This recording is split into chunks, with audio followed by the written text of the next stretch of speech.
Technology की दुनिया का एक क्लासिक सवाल, पहले क्या आया, हार्डवेयर या सॉफ्टवेयर? ये कुछ वैसा ही है जैसे पहले अंडा आया या मुर्गी। एक के बिना दूसरा चल नहीं सकता। तो फिर इस कहानी की शुरुआत हुई कहाँ से? चलिए आज इस दिलचस्प पहेली को सुलझाते हैं। तो सवाल बड़ा सिंपल है, क्या पहले वो मशीन आई जिसे हम छू सकते हैं, या फिर वो कोड जिसने उस मशीन को चलाना सिखाया? इस विश्लेषण के आखिर तक इसका जवाब एकदम साफ हो जाएगा।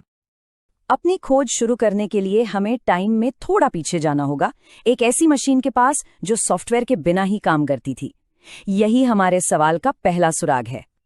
तो मिली ENIAC से दूसरे विश्व युद्ध के दौर में बना एक विशाल कंप्यूटर। इसकी सबसे बड़ी खासियत ये थी कि इसके पास कोई स्टोर्ड प्रोग्राम या इंस्ट्रक्शन मेमोरी नहीं थी। मतलब ये एक जबरदस्त हार्डवेयर तो था, लेकिन इसके पास अपना दिमाग नहीं था।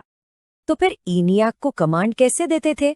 जरा सोचिए, ENIAC को प्रोग्राम करने के लिए इंजीनियर्स को सचमुच तारों के एक जंगल से गुजरना पड़ता था। हर नए काम के लिए तारों को एक जगह से निकालकर दूसरी जगह लगाना, स्विच को हाथ से सेट करना, ये कोडिंग नहीं थी, ये तो एक तरह से मशीन के साथ पहेलियां सुलझाने जैसा था। और इसी उधेड़बुन के बीच एक ऐसा रेवोल्यूशनरी आइडिया सामने आया जिसने कंप्यूटिंग की दुनिया को हमेशा हमेशा के लिए बदल दिया।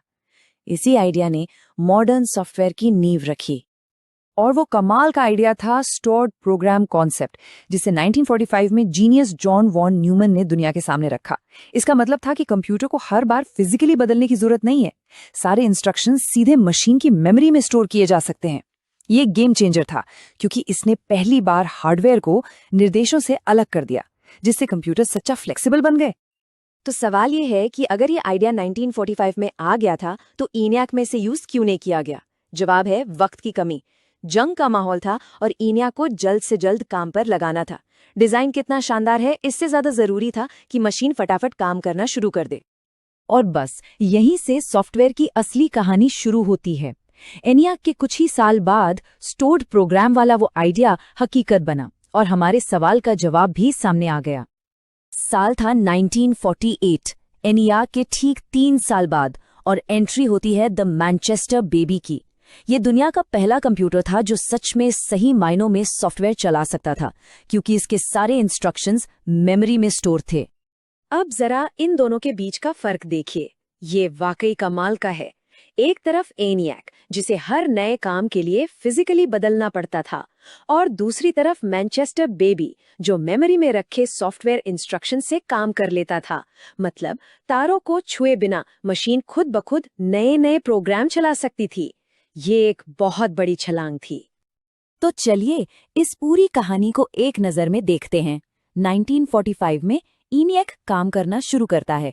ठीक उसी साल स्टोर्ड प्रोग्राम का आइडिया आता है, और फिर 1948 में मैनचेस्टर बेबी उस आइडिया को असलियत में बदल देता है। ये जो क्रम है, ये हमें बिल्कुल साफ साफ बता देता है कि पहले कौन आया। तो इन सारे ऐतिहासिक सुरागों को जोड़ने के बाद अब हम अपने असली सवाल का जवाब दे सकते हैं, और ये भी समझ सकते हैं कि आज की टेक्नोलॉजी की दुनिया कैसे काम करती है। तो फैसला एकदम साफ है, ऐतिहासिक और तकनीकी दोनों ही नजरियों से हार्डवेयर पहले आया। वो एक स्टेज की तरह था जिसे पहले तैयार किया गया और फिर सॉफ्टवेयर उस पर परफॉर्म करने के लिए आया। लेकिन आज की दुनिया में ये कहानी पूरी तरह बदल चुकी है। ऑपरेटिंग सिस्टम और मॉडर्न सॉफ्टवेयर के आने के बाद हार्डवेयर और सॉफ्टवेयर एक दूसरे में इतने घुल मिल गए हैं कि उन्हें अलग करके सोचना लगभग नामुमकिन है। वे एक दूसरे पर निर्भर हैं और एक साथ ही आगे बढ़ते हैं।